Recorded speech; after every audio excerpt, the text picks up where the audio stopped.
Spring is coming. Yes, Game of Thrones fans, I'm with you. I feel like winter's coming, but truth be told, next week is spring. And with spring comes being outside and having fresh new clothes and foods and smells and possibly brand new skincare or makeup. I would love to help you out with that. So if you're interested, search the hashtag Minute with Mary, or better yet, head on over to my brand new minutewithmary.com website. Hey, Dad. I don't know where you are, but I know that you're there. I don't know why I'm looking up, because I know you're not up. You're everywhere. Ugh, I promised myself I would never talk to you like this. Never ask for something like this. But I need you to do something for me, and I swear that I will never ask for anything again. This is Jack. This is your grandson.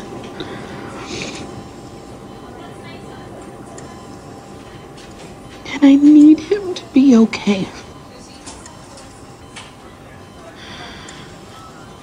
And I don't know why, but I know. I know that you can do that.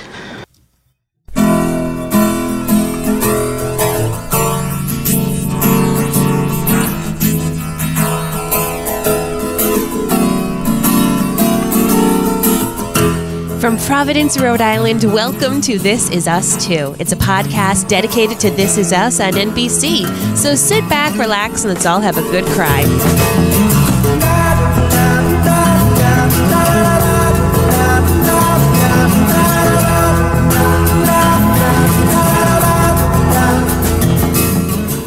Hey everybody, how's it going? My name's Mary Larson. My name's Blake, and I friggin' hate hospital waiting rooms. I hate them. I hate them with a burning, fiery passion.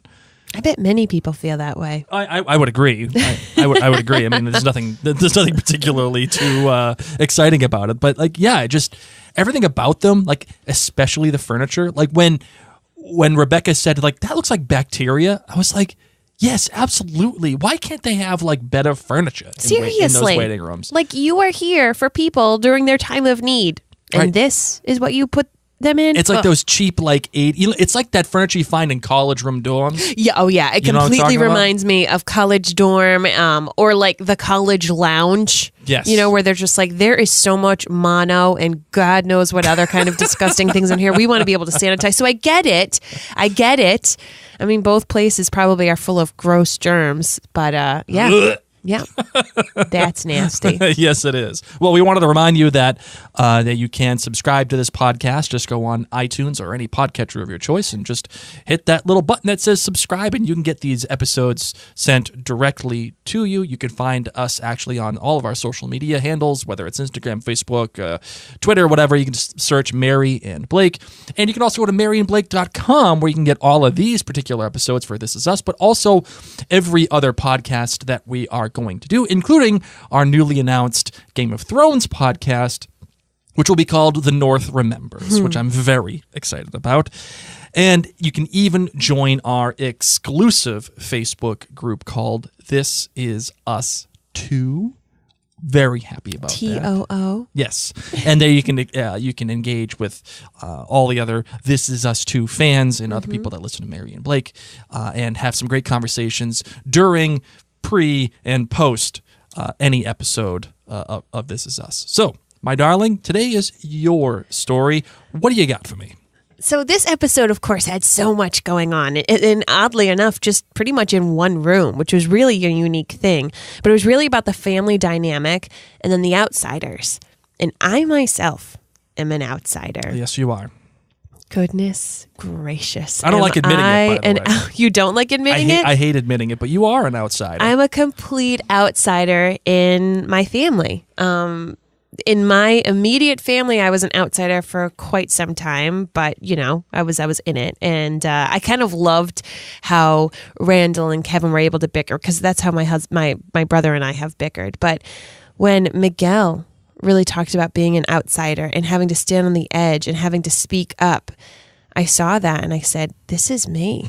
This is me on Easter. This is me on Thanksgiving. This is me on family trips. This is me trying to have an opinion or a voice and feeling like an absolute outsider. And, I'm really connecting with Miguel, which is so funny because I'm so team Miguel right now. Y'all been sleeping on my boy Miguel. But for any of you who feel like you're outsiders, just know that we now are our own tribe, and we're the new big three.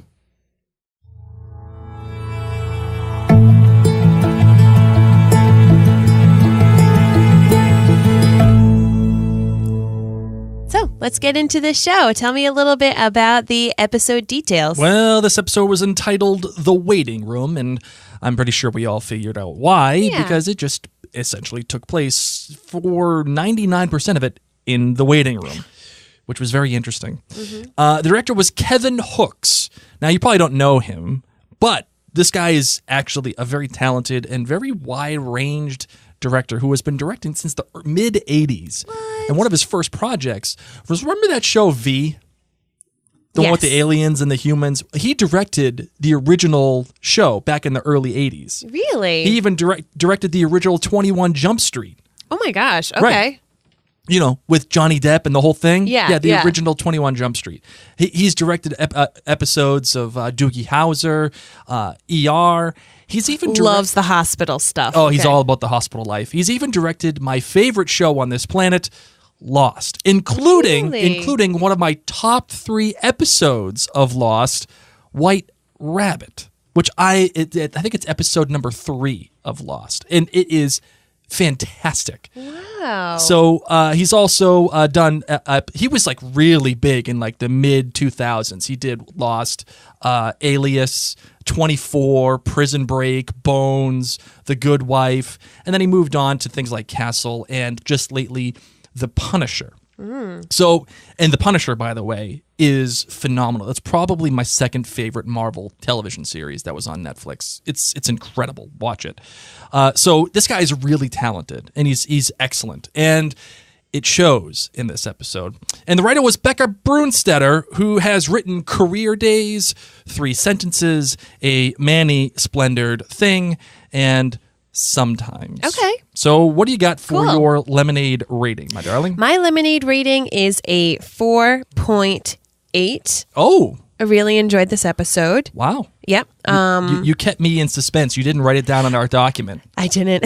I just really enjoyed it, which is odd because, this entire episode was icky. It just had all the ickiness, so uncomfortable. But that's what we were supposed to feel. We were supposed to feel like we were in this waiting room for a day and a half with the Pearson family, with all of this tension, with that vodka, with Rebecca about to lose her mind, and with knowing, of course, that Kate went into... You know what? I'm giving it a 4.9. Raising it. Oh! Yep. Holy smokes. That last scene with Kate and baby Jack and Toby, Bam! Just like that. A winner! Done did me in. Dare I give it the outstanding? It's a pretty outstanding episode.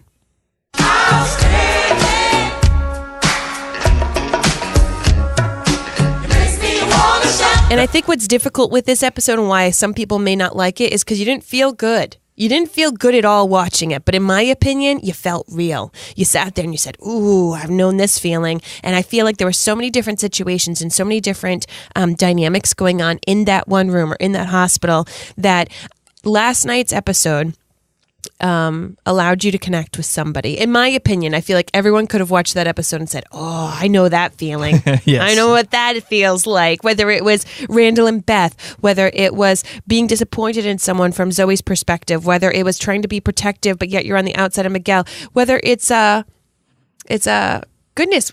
other outsider. Madison. Madison. There you go. Whether you're Madison. I mean, I was Madison this episode. Madison is everything in my life right now. Like, I literally watched it and I was like, I'm Madison. That's pretty much me. All right. So I am. I'd be like, I brought donuts. This is so good. All right. How about you? What was your lemonade rating? I'm giving this one a 4.5. Okay, which is actually pretty high for you. It's pretty high. And, I enjoyed this episode, and I feel like I'm giving it... I could have gone higher. Mm-hmm. I should have gone higher because I think this was very well written and very well directed. The problem, though, for me, and why I'm giving it a 4.5, is that it's a repeatability thing. Like, I enjoyed the episode. I enjoyed as I'm watching it, as it unfolded, but I don't think I'm ever going to return to it. I don't think I'm ever going to be like, I need to watch The Waiting Room. Do you know what I mean? Mm-hmm. Because of that, like, it's a pleasure to watch as it unfolds, and it's a pleasure to watch as unfolded within this season in live time. But I'm never going to treat it like Memphis. I'm never going to treat it like number 1, number 2, and number 3. You're not like, I can't wait to rewatch that. I'm never going to treat it like Sometimes, because it's good for when it is as it happens. After the fact, after you have the reveal of the vodka and the water bottle and the tension of the baby being born and not being born, or Toby coming out, it's all kind of just yeoman's work after you have all that stuff. And I don't think I'm ever going to return to it. So I'm giving it a 4.5. Okay, I can appreciate that. What are you giving it for your GBG? Okay, my GBG, my good, my bad, and my great. My good. First, she wants to talk to Miguel. Me? Really? No, not really. That was just a bad And at attempt first, at I was humor. like, oh my gosh, poor Miguel. Like, he's just had so much bad happen to them. But then you saw Miguel smile, and you know that he and Toby are both outsiders. Right. And I kind of loved that Toby, in this like moment of darkness and scared, was still able to have a glimmer of Toby, because we lost that from then on. Yes. We lost Toby's joy. So I loved this one moment of like, I'm going to make a joke, because I was like, oh, Toby, you can still do it. Then, of course, it went away. And I just loved that he and Miguel had this little moment. My bad. So I love that Randall and Beth are making such a big deal. Who's going to watch the kids after school? Who's going to watch the kids on the weekend? Who's watching your flipping kids now? Why don't you just use this person? Okay. Whoever's watching them now. Why don't you get the gold pretzel lady to watch your kids? Okay, rolled gold pretzel lady, because grandma and grandpa, they're not home. Nope. So who's watching your kids, and why are you making such a big deal? And whoever that person is, you should trust enough to watch your kids after school, because obviously you were able to call them last minute to help you out with 3 kids at different Right. or maybe are they all at the same school? Yeah, they're all the same school, but with all their different dance commitments, all that different stuff. So Randall and Beth, you already have a babysitter. Shut your mouth. And time out, before you continue on, this is something that is irking me, that This Is Us is doing. It's trying to have the real world circumstances and consequences. We have kids. They need to be watched. We have to pay for them. We have to do X, Y, and Z. I'm getting a fraction of my salary. You're getting $15 an hour. Yeah. Like, and then all of a sudden it says, screw it. I don't care about any of that. Like, yeah. I'm having Beth and Randall go across the country for Kate's baby. Like, I wish that when Beth's phone first rang, she could say it's the neighbor saying that, the kids are fine, like, right. That they're okay to watch them for another day. Like, I wish that the phone ringing wasn't the dance school the entire time. Right. I wish it was, who the heck is watching your kids at the last minute? Exactly. While you flew across the country. Right. Because you're embattling yourselves over this argument, but when it comes down to the let's be real. Deja's old enough to watch the kids after school. Sure. And make a flippin' peanut butter and jelly sandwich. If you're nervous about the kids being home from 4 to 6, they're fine. Right. Who's watching your kids while you are on a 6-hour flight across the country? Right. That's what I want to know. And that's what's bothering me, because This Is Us is trying to have their cake and eat it at the same time, and they're pulling it out when it's convenient for the plot. All they needed was the phone call. Yeah. All we needed was, it's our neighbor, or it's like old little Miss next door neighbor who's watching the kids. I don't care. Just give us a babysitter. And I hate to like harp on it, but it's just one of those things that it's like it's the show itself is doing it. I'm not harping on it. Like the show is making an argument for babysitting. Yes. within the context of the show. Yes. Yet it just dismisses it when the plot needs it to be dismissed. Yes. and I don't like that. I don't like that. Okay, my great. You ready? I'm ready. Toothpaste. My great was toothpaste because at first it was comical. At Yes. first it was really good comical. And then the more I sat down with it and I'm like, Madison, why would she say toothpaste? Like, she's not that dumb. Yes, she came off pretty dumb in this episode, but then she had a lot of depth to her. Mm-hmm. And then I thought about it. Madison has an eating disorder. And people who have eating disorders Yep. are very careful about what they eat. I used to watch, I don't know why, if anyone else who grew up in the 80s and 90s, if they made you watch all those after school specials, I watched so many dang after school specials in health class, okay? And I remember vividly one of the episodes that I had to watch was about a girl that only ate celery because celery burns more calories while you eat it than actually the celery itself. And about this girl who was very careful about having gum or having toothpaste because there's calories in it, and how people who have extreme eating disorders do see toothpaste As caloric intake. And I thought, oh my gosh, did they do this not just to be funny, but did they do this in a wise way that someone who has an extreme eating disorder would see toothpaste as something that you don't eat because it's almost like food, because it's almost caloric. Well taken, Marvin. And I just thought, taken. hopefully, I'm assuming the writers did that because they're pretty deep people. Do you know, we did it in jest before, What? but this is an honest to God. Yeah.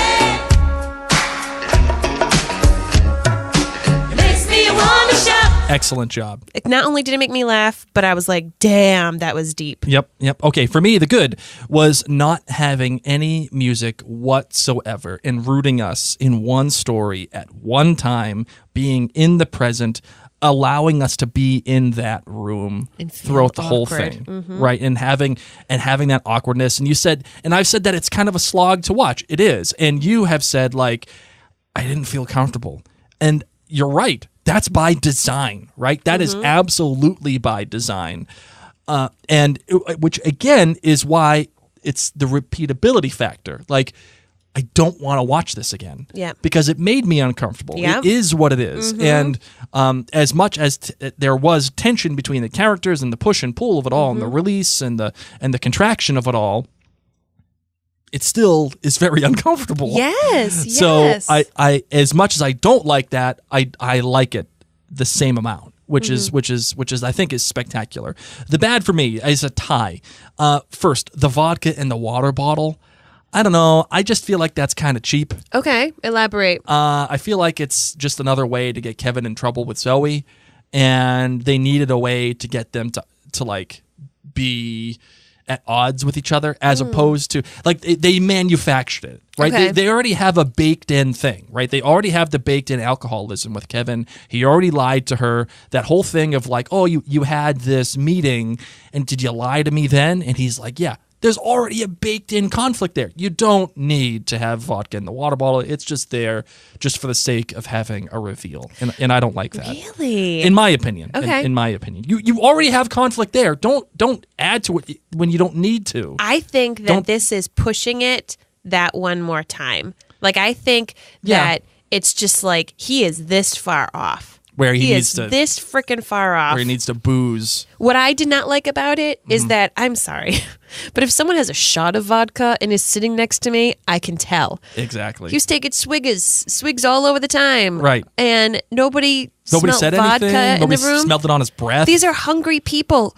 Yeah. You know, when you're hungry, you can smell chocolate and strong smells from a mile away. Yeah. Here he is swinging this vodka, and nobody's noticing. Nobody. When he's talking to Randall and they're up close to each other. Yes. How does Randall not you know when somebody's been drinking? Yes. You can smell it. Yes. What are we talking about? I don't know. Maybe his aspirin was Tic Tacs. Yeah, I would hope so. Okay. The other one was cutting to the commercial right as Toby is about to say what happened to Kate and the baby. Oh, that was cheap. That was cheap. I envy people who get to watch This Is Us after it's aired on TV, like, and not on the NBC app, Yes. free from commercials, because these commercials take us out of the momentum of the show in Right. such a terrible way. And I agree, when they like make this little cliffhanger, it's so NBC. It's so NBC. that Like, is- guys, I have news. Burp. Hey, buy some toothpaste. Like, you know, it's they just cut to a stupid commercial. tastes bad with ranch. Oh my gosh. I listen. I think there's, again, I used that term baked in before, but I think there's some value to having breaks baked in to the DNA of the show. Like, I think there's value there. But when you do that to the point of just manipulating the audience for the sake of manipulating the audience, it's like, okay, what are we doing here? Like that, and that's the beautiful part and the benefit of watching a show on Netflix or HBO or Stars or whatever. Because Can you imagine this happening in Game of Thrones? Can Can you imagine being in the world of Westeros and then being pulled out for a men's erectile dysfunction medicine? No. Like, what was the one last night that was No. like Listerine? If you're don't take this if you're allergic to Listerine, don't Listerine. take. Yeah, it was so stupid, and I'm like, this is so terrible. That's what that was. And it was like, again, there's value to having breaks. Sometimes you need them. You need them to break the tension. And actually, when you're a really good writer, you just write it into your script. But you know what? Okay, I see the value in having the commercials. But this one was just manipulative for the sake of being manipulative, and that to me is unfair to the audience, and it's a cheat code. It's a cheat code when you're writing, and I find that ridiculous. Agreed. Okay, so what was your great? but Now my- that we've like vented, you know what? We've gotten our bads out, so we don't need to talk about them anymore in this episode. You feel good with that? I do feel good with Awesome. that. I do feel good with that. Okay. The great for me was the direction, Kevin Hooks. Oh my gosh, so and, good. and specifically the geography of the waiting room. You knew where you were at all times. And it's easy to know where you are at all times because you're in a single room, right? But it's not just like, okay, I'm sitting on the couch or I'm standing by the vending machines. Like, those are all things that he established very quickly because they're all places that they meet. Like, each character meets up at different times, whether it's by the elevator or by the vending machine or by the nurse's station or the chairs or the TV. Like, he establishes them all very quickly. But what he does is he aligns each character in those specific stations and then has the camera movement move around these characters so that you know where you are in the room at all times. Yes. So if you're looking at let's say Kevin and Zoe talking, in the background you see exactly where the vending machine is. Yep. And then the next shot is of somebody at the vending machine. And then in the background of the vending machine you see the nurse's station. And you see that know where you movement, are. that geography is one of the most underrated and underappreciated things of any television show. And the director has to tell you where you are. If you don't have a sense of where you are in a room, as a viewer, Yep. especially when you're writing it, as a writer, if you don't have a sense of it, you are completely lost. And I remember in the Outlander finale when they were running away after they were trying to spoiler alert, rescue Roger, and it was just people running. And you had no idea where you were. And you're like, are we running in circles? Like, where's my goal? Where are we going? How are we doing this? Like, Yeah. what's the point?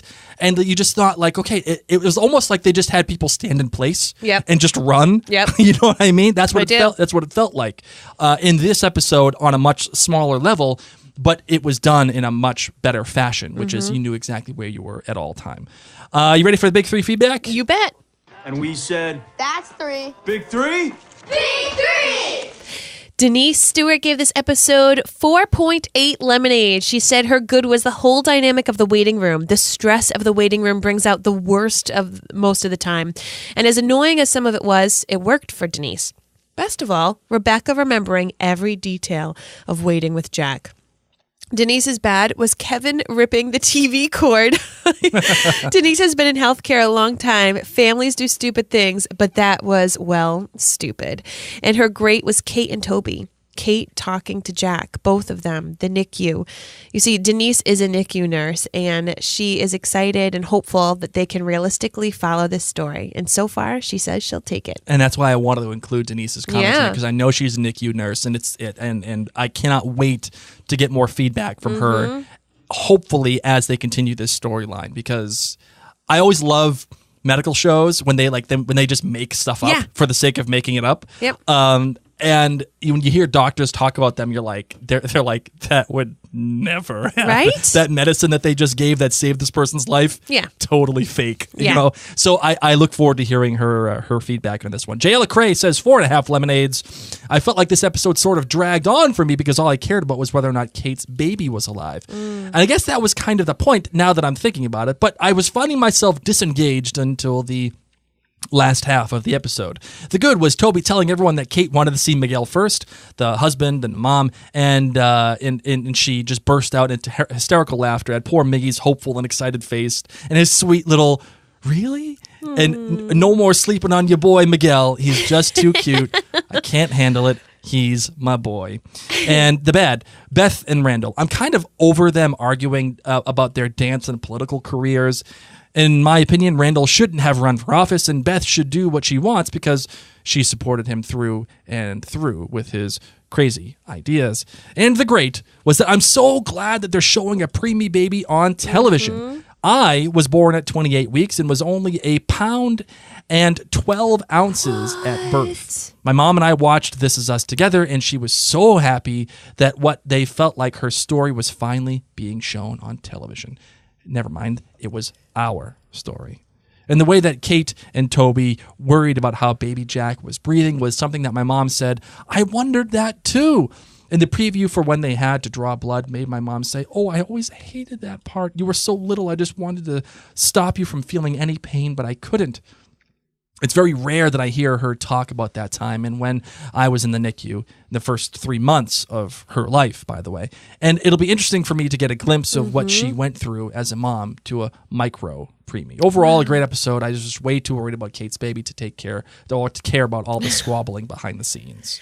Chris Valley says, I love the sparseness of this episode, the bland waiting room, the mostly quiet tension between family members, and limited background music. The focus on the acting and the dialogue needs to happen more in This Is Us because that is what the show does best. Chris's good was all the two character asides were so intimate and well acted. The bad was nothing really, just wondering if a hospital would let a family go so long between updates. That seems excessive. And the great was Mandy Moore. Her acting just keeps getting better, and I love Rebecca's exercise of noticing small details to tune out the negative vibes, until, of course, she demanded her family direct their energy on what mattered most in the moment. Also, says Chris, I am so in on Zoe, 100% in. Chris gave this episode 4.5 lemonades. Okay, all right. So what else stood out to you this episode, my darling? What do you got? What is the main crux that you feel like this episode really either accomplishes or doesn't accomplish? I don't even know where to begin. There was so much in this episode, and each of the big three, plus Rebecca, gosh, everybody had a moment in this episode. Sure. It was really, I'm glad they only had it in one room because it would have been too much if we were in multiple scenes and if there was music. There was so much they had to cover here. I think the most basic of them right now is the Randall and Beth because we feel like we're beating a dead horse by this point. Sure. And as we addressed, like, someone watches your kids, so figure it out. I did love how they were able to joke about the pretzel woman.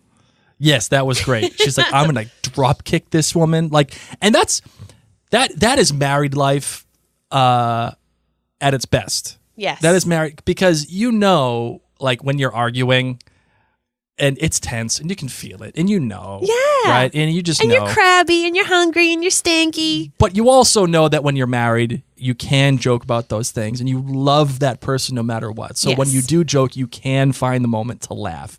And that tension right there it's relatable. Like as we were watching it, like I am over the whole argument of it all. But that moment when she's talking about how she's going to drop kick that lady, Yep. that was awesome. And then even just joking that Beth does with Zoe at the vending machine about like, you want to get out of here, Bali, whatever. Like, Yeah. I just felt like Beth and Randall were very real life couple in this episode. That yes, they got something going on, something that is not going to be easily fixed. There is, and this happens with major issues. Major issues are not magically fixed in a day, in a week. It's, this has been something brewing. She brings up, I asked you to stop running. So this goes to show you that Beth has been holding this in still. It's not even necessarily holding it in. Beth still is hurt and upset Sure. that he didn't obey her wishes. Just because he won doesn't mean it all goes away. Exactly. And I'm happy about that. Yes, we are beating a dead horse, but on the flip side, this is what happens with big issues. You have to keep dredging it up until you can figure it out together. This episode gave me hope for Randall and Beth. I've been nervous about the flash forward. It makes it look like they're not together. But in this episode, that moment of levity gave me hope. Sure. And speaking of Beth, too, the thing that I really like about what happened for her is that she took the time to take care of Rebecca. Yes. Which is, I think it kind of gives fuel to my hot take that Rebecca will come between Beth and Randall a little bit. Because, it would be ironic for her, for Beth to do something for Rebecca and, take the airplane and put the donut in her mouth. By the way, Rebecca being a ripper. Oh my God, I hate when people rip donuts. Oh my gosh, or when seriously. they rip food. Like, don't rip food. Just like when people have sandwiches and they rip the sandwich and they put it in their mouth. What are you doing? It's a wasted act. Yes. It's a wasted act. Just put the sandwich in put the donut in your mouth. What are we ripping for? what are we ripping Just for? bite it. Just bite it. Anyway, she takes the time to take care of Rebecca. And that's a special thing because she isn't so upset with Randall that she can't take care of the rest of the Pearsons. She still feels that pull. She still feels that need to be to take care of everybody else. And I find that spectacular. And again, with Rebecca's whole thing of noticing every little detail and remembering every little detail, like you have to imagine that this is probably the first time that she's been in a hospital in this kind of situation, like this dire kind of situation, since Jack died. Yeah. The show so far has given us no evidence that she has been in a hospital to this extent, like, in this kind of dire situation yet. And for her to sit and have all these memories of what it was like with Jack, it makes perfect sense. It makes perfect sense. Yes, agreed. And even the thing with Zoe and Kevin. Yeah. I found that whole part where she's like, were you drinking in Vietnam? Were you drinking? Did you lie to me about that meeting? I found that rang most true to me within these character Really? moments. Wow, yeah. Yeah, I don't know why.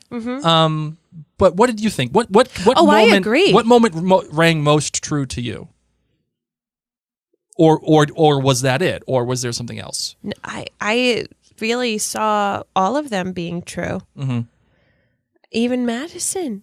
Yeah. I agree with you. I think that the Zoe Kevin thing, you're sitting there long enough and you can't hold it in anymore. And, everybody's having their own side conversation. So you might as well ask, how long have you been drinking? Sure. What's been going on? For her not to speak up when she tasted the vodka, though. Ooh, I'm proud of her because I'm kind of in on that. Well, that's for In-N-Out, but I think I'm okay with that. How about you? Well, what good would it have done? Rebecca had already spoken, about the only thing that matters right now is Kate and the baby. Right. And that's true. So calling Kevin out on the fact that you're drinking right now isn't going to do anything. And as much as she has embedded herself in the Pearson lives, Zoe is still an outsider, and I think for her to like inject that kind of conversation within the waiting room, probably not a good idea. You know what though pisses me off? What's that? Zoe's been around longer than Toby. Not Zoe. Madison, that's what I'm trying to say. Madison's been around longer than Toby. Madison's been around longer than Zoe. Give Madison a break, okay? Because you know what? Madison's going to be here when there's no more Zoe. Madison's going to be here when Rebecca dies, because you all know what's going to happen. Yeah, okay? of course it is. So, Madison's going to be here. Give Madison a break. Yes, I agree, and I think Kevin obviously knows that when he was like, "Hey, what are you doing here?" That he made the wrong choice. Obviously. Uteruses before deuteruses. Wow. Okay, I'll take it. That's Leslie Knope. Yeah, I know. For those of you who don't watch Parks and Rec, I apologize. Oh my God, Leslie. But seriously, I just felt bad for her. All she was trying to do, granted, her energy level was up a little too high. Okay, she needed to take it down a notch. She was on the same level as Roll Gold Lady. And how precious, just hiding in the little alcove. Oh. What I didn't like though was when Kevin comes out of the elevator. And it's just a little hello. Yeah, he didn't hello. say, I'm sorry for being a jerk. Yeah, like that. You're still here. He barely acknowledged that she's been chilling out there for the past hour, just hanging out in the corner. Yep. I totally agree. It's like they should have had that moment of being like, "Hey, Madison, I'm sorry." So Miguel and Rebecca want to move across the country. I have a hot take about this, so I'm not going to talk about it. Oh, I'm pumped. I'm really pumped about it. I am pumped about it too, but in a different way. Okay. And I can't talk about it. Okay. I think it's totally reasonable. I think that Randall and Beth were a little too nearsighted to not see this coming. Yeah. Because let's be real.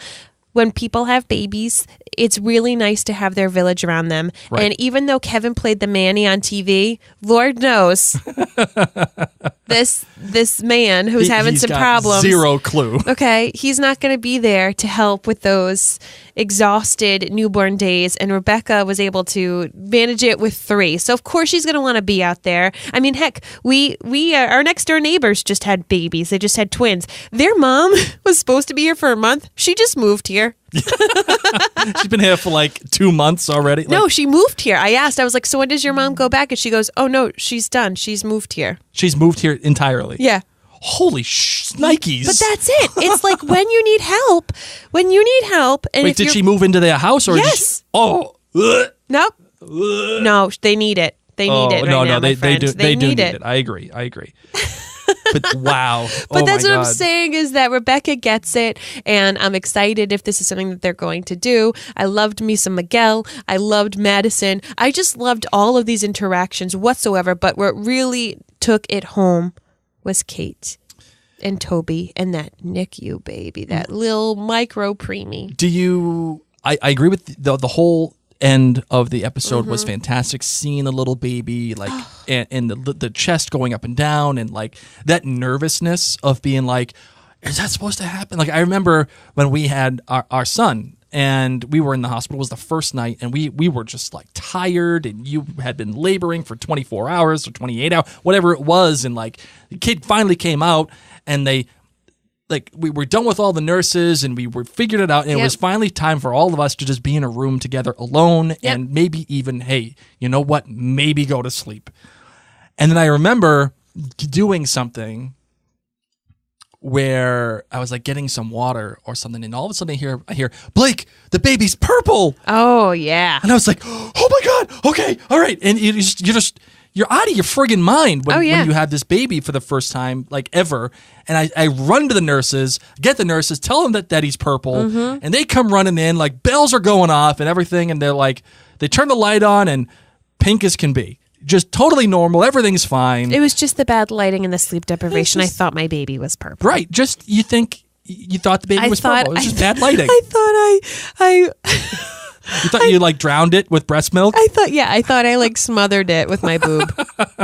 Sorry, Reese. But it's also too when Reese finally fell asleep, he made all these weird noises, and we were like, you can't sleep. You can't sleep with this kid making all these weird noises because you don't know what they are, right? You're just waiting for the nurses to come in to be like, your kid's gonna die. Yep. So I really appreciated that moment with Toby where he's like, is this just supposed to do that? And obviously her talking to her dad was a very important moment, very sweet, very warm. And how he said, he doesn't look normal. And she said he's not. Right.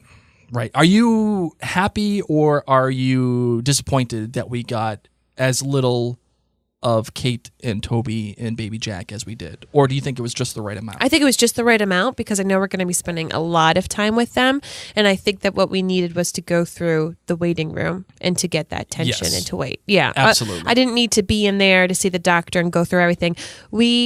We were tentative. We were nervously waiting, just like the rest of the Pearson family, saying, where is the flippin' update? We want to Right. know what's going on. So I liked being in the moment with them. Right, and I think that was the point of the episode. Like, it was Yes. great to have that moment, that release, right, at the end with Kate and the baby and Yep. everything.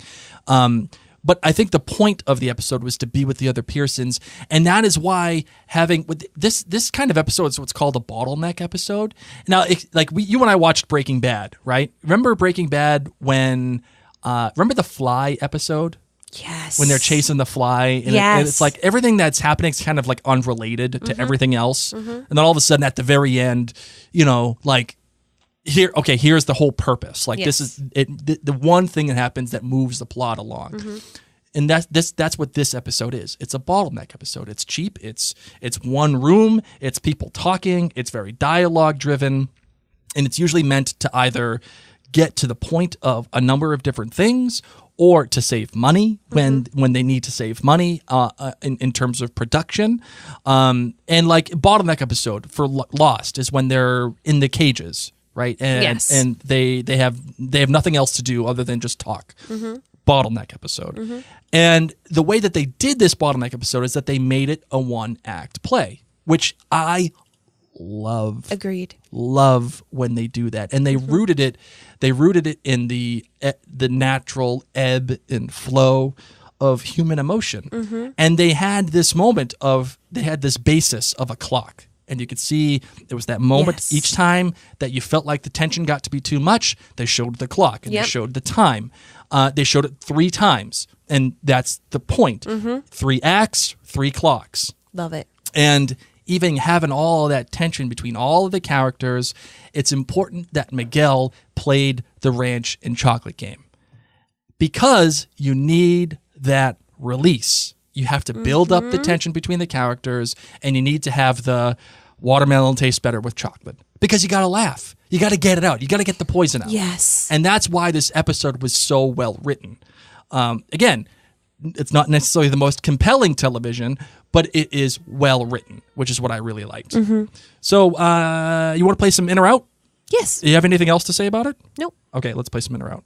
What's it gonna be, McFly? Are you in or out?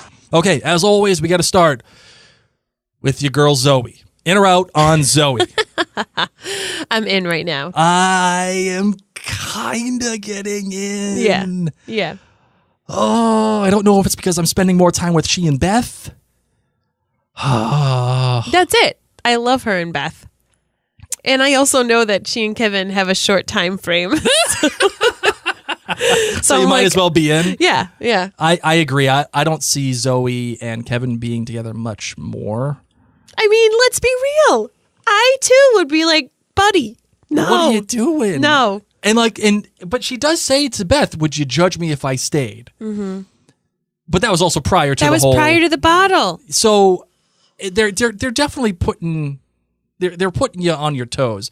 And here's another question: if they do get rid of Zoe so quickly, are you going to be pissed off that you spent all this time with Zoe? No.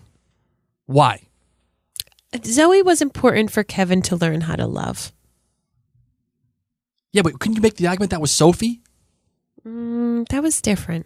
No. He needed a new love that, like, I don't know. I think Kevin needed someone. He needed a little someone. All right, fine. In or out, waiting at the hospital that long. In. Oh, man. This is like the 32 Pearson hours. family. This is how they do it. This family stays. Yeah. Oh, I loved Rebecca when she said that. Oh, Rebecca doesn't mess around. That was great. Because you know what? Good for them. Because by now I would have been like, Randall, can you please go to Wendy's and get me the number 10 with Right, some yeah. sweet and sour sauce? The 10 chicken nuggets. I love how you already know what the number 10 is. I'm a mother of children. That's true. Mother of children. All right. In or out. Drinking straight vodka out of a water bottle.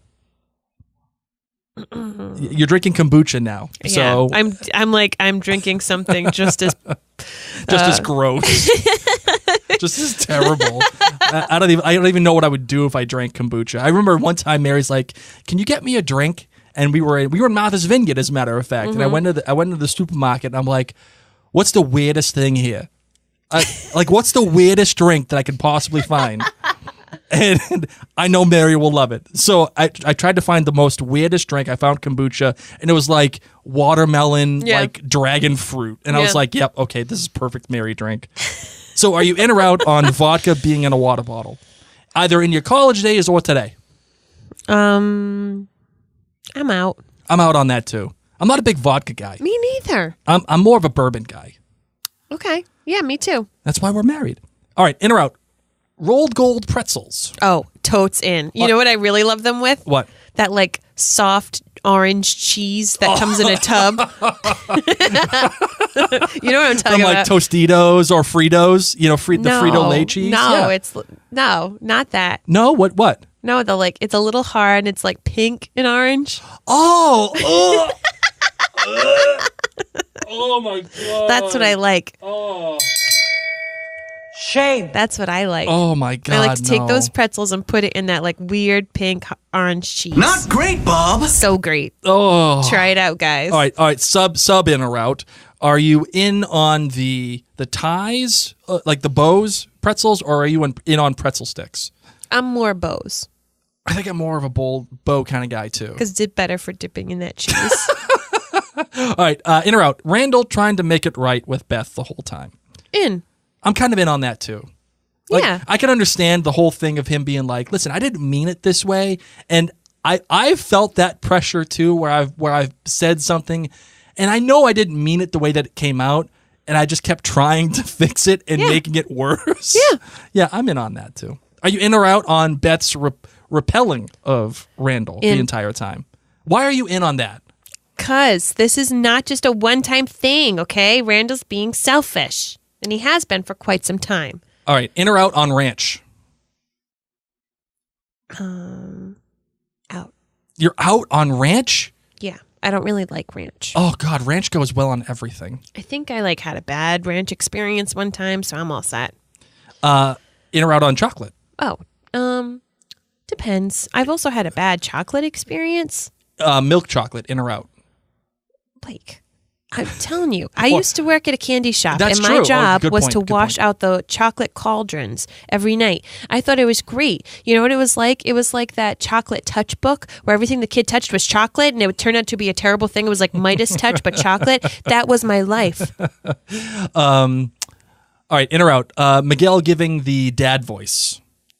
In. I'm totally in on that too. In. Not right now, Randall. We'll save that for later. One thing at a time. Because Oh, I think I've done that at your family gatherings. Yes. And then everyone looks at me and they're like, you don't belong here. All right, in or out on Ruth Bader Ginsburg, the doll. Oh, in. I'm way out on that. Oh, why? Don't give me Ruth Bader. I don't want RBG.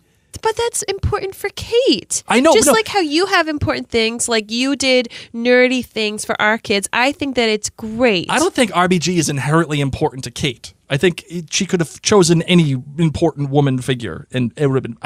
I would have preferred an important female strong musical figure, since we do know that about Kate. I agree that this Beyonce. Ruth, no. But you know what I mean? I mean, Edith Dolly Parton, like Dolly Parton. Dolly Parton's. What? Oh my God, Dolly Parton?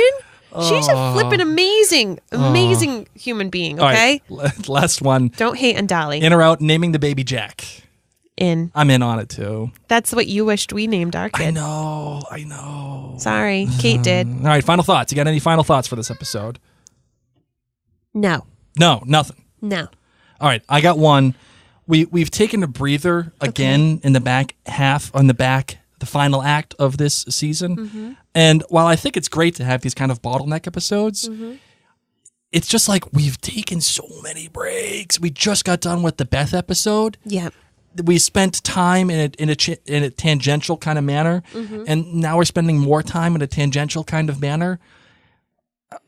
I'm running out of steam here. Okay. I'm running out of steam, and Well, we're close to the end. We got 3 more episodes. and that's the thing. Like, you're supposed to be building towards something here, and we finally got like the baby being born and everything. But like, what did we actually accomplish with this whole episode? I think a lot. I think that a lot of jars have been opened of things that need to be discussed. Maybe. All right, you got your hot take? Yeah. You go first. All right, mine is first. I don't think that Rebecca and Miguel are going. I'm trying to think of like a cool, like, cutesy name for them, like Regel or something, or like Mebecca. I like Mebecca. I'm gonna go with Mebecca. I don't like any of these. I don't think Mebecca is gonna move west. I think Katobi is gonna move east. Because she's going to want to be home, Katie. And remember, she spent time at their old house in their old neighborhood. Oh, we remember that awkward time. She and Randall remembered the glitter party. We were all there. Right. So I think that was there for a reason. I think the show is trying to push her towards being back home with her entire family, as opposed to Mebecca moving out west. I hate that name. All right, what's your hot take? Okay. I think that Rebecca and Miguel are going to move out west. Okay. Mebecca. I think at least Rebecca will, but probably with Miguel. Yeah, there's no way they're And separating. These retirement communities are a big deal. I'm actually afraid that Rebecca is having issues with memory or dementia. And that's why she's kind of zoning out. Good and so one. that's why Miguel's being very protective of her, like speaking for her. Yes, yes, And yes. he has been looking at retirement communities because they need extra support. Oh my God, Mary. What? Dang. Makes me wanna shout. You're welcome. Oh, you are bringing it today. It's the kombucha. It's all right. Kombucha lady. Dragon fruit, passion fruit. Today it's trilogy. Oh my. I don't even know what that It's means. like the third time I've puked on this episode today. You're welcome. It's gross. The stuff at the bottom that just like That's the fermented, like, Oh, God. spooky or whatever it's called. spooky. Don't you know that that's what they call kombucha things? It's called splooge. That's what that is. I don't even know if that's a bad word. Splooge is not a great word. Blake, then don't say it. Okay, it's all right. It's fine. Don't worry about it. But whatever it is, it's like cloudy and green and gross. And Scoby. What'd you call it? Sploogy? I don't know. Scoby. Scoby. Oh, it's gross. All right, you ready to close this bad boy out? Yep. Let's do it.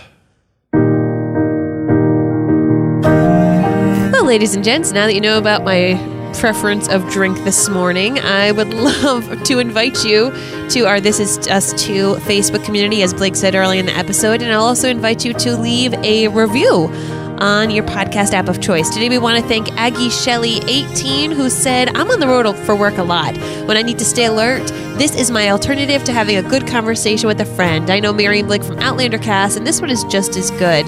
Listening to Blake is like seeing a show through a different lens. He catches so many things and makes me want to rewatch the episodes to pick up on all the stuff he sees. thank They're you. professional, relatable, don't bash and belittle stuff like the Pompous podcast, and his Boston accent is a blast to hear and all-around joy to listen to. Hi-yo. Thank you so much, Aggie Shelley, and thank you all. I'm Mary, My name's Blake. and this is Us 2.